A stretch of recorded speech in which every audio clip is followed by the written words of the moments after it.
Hello friends, welcome to defence matrix.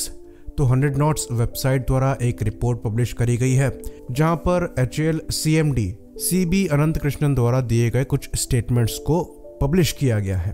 तो इसमें कुछ अच्छी न्यूज़ है और कुछ शायद फ्रस्ट्रेटिंग लगे।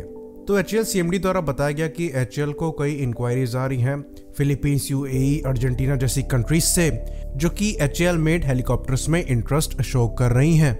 तो HAL द्वारा अर्जेंटीना के ऑर्डर्स को लेकर पॉजिटिव रिजल्ट की आकांक्षा रखी जा रही है। साथ ही साथ इनके द्वारा बताया गया कि अर्जेंटीना जो है ये LCA के साथ साथ LCH में भी इंटरेस्टेड है। वहीं पर फिलीपींस और इजिप्ट द्वारा LH में इंटरेस्ट शोकेस किया गया है।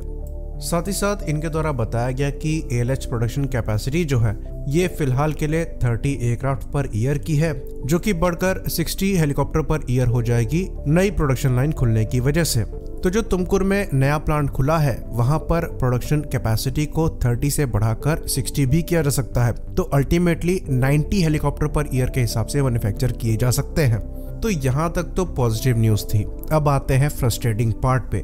LCA Tejas Mark II की बात करते हुए HAL CMD अनंत कृष्णन द्वारा ये बात बताई गई कि कैबिनेट कमेटी ऑन सिक्योरिटी ने LCA Tejas Mark II के डेवलपमेंट के लिए सैंक्शन सितंबर 2022 में किया था, यानी कि पिछले साल।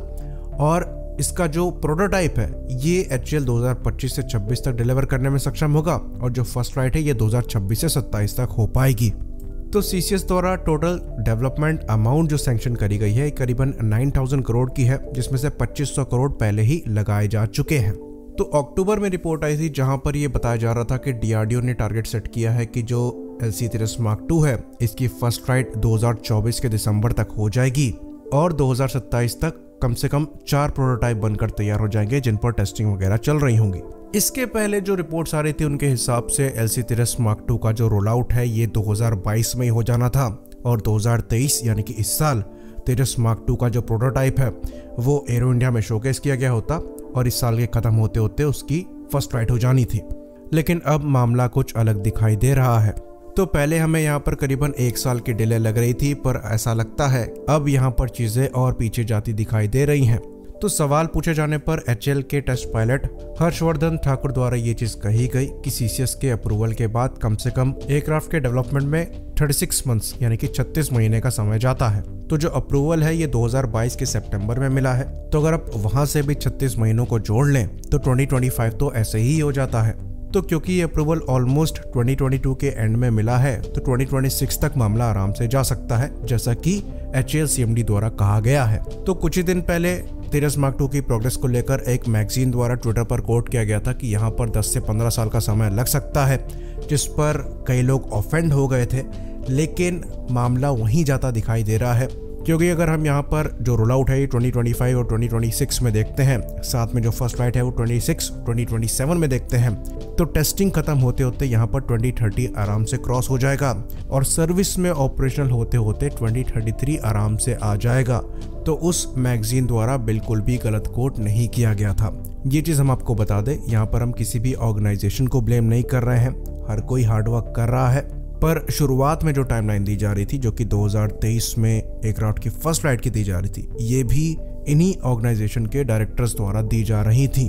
तो अगर इन्हीं प्रोग्राम के डायरेक्टर्स द्वारा दी गई टाइमलाइन पर क्वेश्चन पूछा जाता है तो क्वेश्चन पूछा जाना गलत नहीं है, तो वहां पर ऑफेंड होना भी ठीक नहीं है। तो जब पहले से ये कोट किया जा रहा था कि Tejas Mark II पे CCS के अप्रूवल से पहले से काम चल रहा है और मैक्सिमम काम खत्म हो चुका है, तो इसके बाद 36 महीने लगने का क्या मतलब है? और अगर ऐसा है तो जो डायरेक्टर्स हैं उन्हें ये टाइमलाइन कोट करने की क्या जरूरत है? क्योंकि आपके वर्ड की वैल्यू है। अगर आप एक टाइमलाइन कोट करते हैं और उससे इतना पीछे जाते हैं तो ये ऑर्गेनाइजेशन की इमेज को अफेक्ट करता है।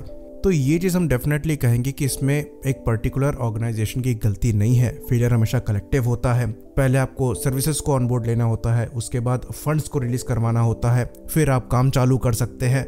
तो फेलियर भले ही कलेक्टिव हो, इसका मतलब ये नहीं है कि ये फेलियर नहीं है। Tejas Mark II की बात करें तो जिस हिसाब से इसकी स्पेसिफिकेशंस बताई जा रही हैं, तो इस एयरक्राफ्ट में वो कैपेबिलिटीज होंगी जो कि आज के फाइटर्स में है। पर परेशानी यहाँ पर यह है कि ये कैपेबिलिटीज हमें 10 साल बाद मिलेंगी। तो वही तेजस की स्टोरी जो है घूमकर वापस आ रही है।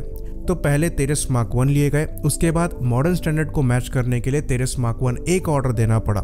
तो अब यहाँ पर कई लोग जो हार्डकोर इंडिजिनस वेपन सपोर्टर हैं वो इस आर्ग्यूमेंट को सामने ला रहे हैं कि आप MRFA को सपोर्ट कर रहे हो तेजस मार्क 2 को छोड़कर।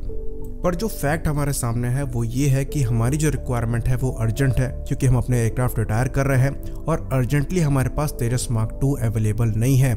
भले ही आप फंड्स की कमी बताएं और ये कहें कि गवर्नमेंट यहाँ पर डिले करेगी, पर फिर भी आप MRFA के अंतर्गत कोई भी एयरक्राफ्ट ऑर्डर करते हैं तो वो आपको 3 साल के अंदर अंदर मिल जाएगा।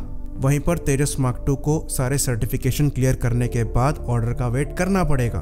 तो टाइमलाइन जब आगे पीछे होती हैं तो ये एक इशू होता है। यहाँ पर हम इंडिजिनस वेपन्स को ज़्यादा सपोर्ट करते हैं, आप कम करते हो, ये पॉइंट नहीं है। आत्मनिर्भर होना हमारी कंट्री के लिए सबसे ज़्यादा इम्पॉर्टेंट है, ये चीज़ हम सब एग्री करते हैं, पर इसका मतलब ये नहीं है हम उसमें ब्लाइंड होकर कमियों को छुपाना चालू कर दें। ये फेलियर कलेक्टिव है और कलेक्टिव ही हमारा लॉस है, क्योंकि बाकी कंट्रियाँ यहाँ पर आगे निकल रही हैं। आई होप यहाँ पर चीज़ें क्लियर हों। इसी बात पर हम इस वीडियो को ख़त्म करेंगे। लाइक करिए, सब्सक्राइब करिए। जय हिंद।